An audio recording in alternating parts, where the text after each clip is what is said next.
Lions D-tackle DJ Reader ahead of free agency. Of course, I'm going to push to get him back to Cincinnati, Matthew Hamilton. That is my lone agenda for this morning on the show. Matthew, are you with me? Good morning to you.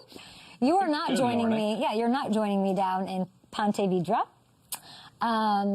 which is fine. I'll be there on my lonesome, but I'll be excited to go. We'll talk about that. Of course, FanDuel, brilliant partnership with the PGA. Big Brian Rolappy news coming down the pipe. What does that mean, coming down the pipe? Is that true? Is that a thing? Yeah, it's coming. I'd like to know what that means. Coming down the pipeline? Sure. I'd like to know the origin of that. Somebody let me know. You guys were going to take your questions. We were supposed to have one Jermaine Illuminor, a free agent, also on the program.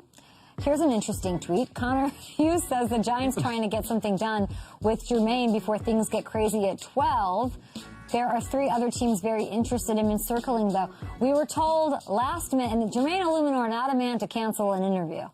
Not a man to leave your girl Kay hanging on the Up and Adam show. He's a friend of the show, a friend of a viral Daniel Jones moment, I believe.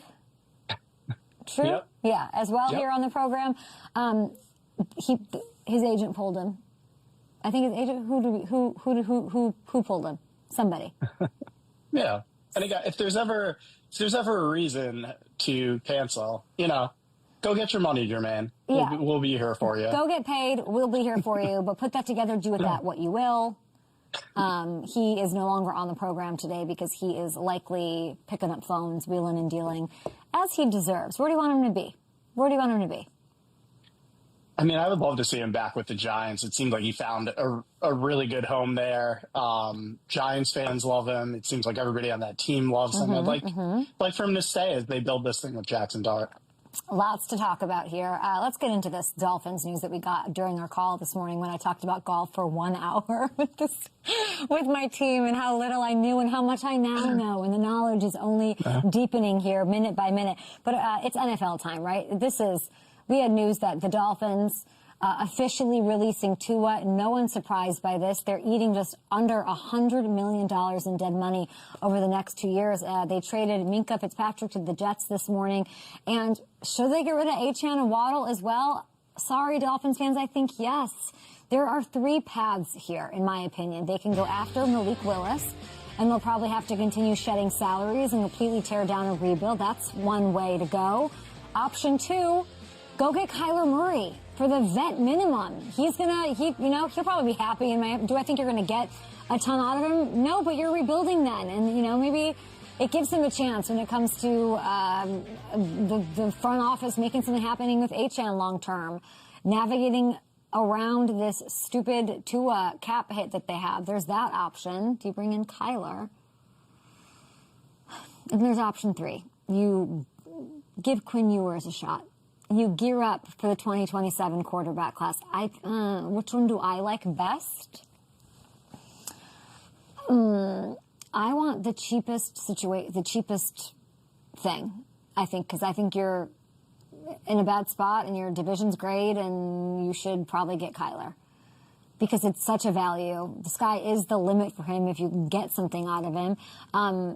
I don't know. If you're going to bring him in, then you cannot get rid of Waddle and Achane. Because what is the point of saving said money if you do that? And I will say this, Dolphins fans who are understandably frustrated, we have one of them on our show, our lovely Brian, who's a big Dolphins fan. Yeah, it sucks. And having to eat all that cap space sucks.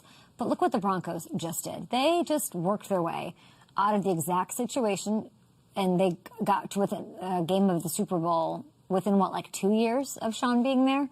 And having to deal with the Russell Wilson of it all. It's happening more often that these teams are eating this. I don't know if it's an anomaly, Hamilton. We kind of talked about this. I'm blanking. My head's in the why golfers don't wear sunglasses land. Who was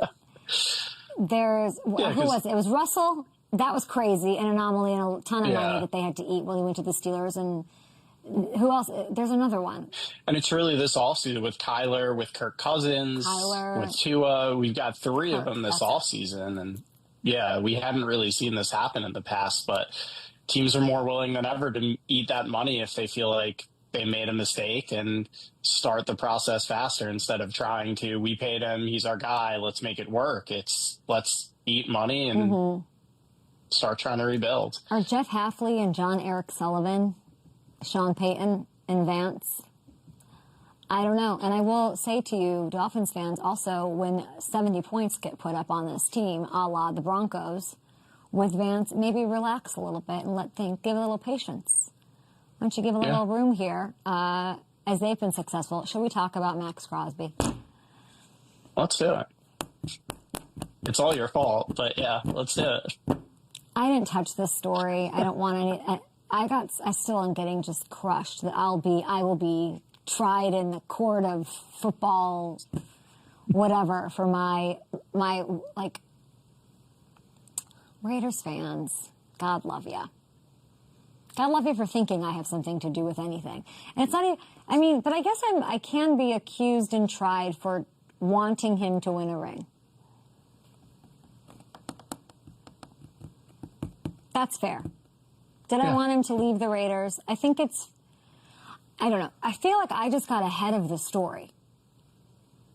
I think that's like, you know what I'm saying? Like I just got ahead of it a little bit and I'm getting crushed for that. A lot of people are getting crushed for that. There's no fan base that Raiders fans are the only fan base that I think elite players are afraid of. The awesome, in the literal sense of the word awesome fan base that you are. You have the best of the best not wanting to leave you, feeling like they have to go and talk about how much they love you and what you mean to them and you will always mean to them and all of that. That is special. That is like, we love the Raiders for that. That must have been really hard to swallow. There was a bit of like, I think just like Raiders blindness, like of what was really going on and what really like might stick out and how things might have dissolved and that being reported on, like people weren't wrong to ask those questions, to put those things together.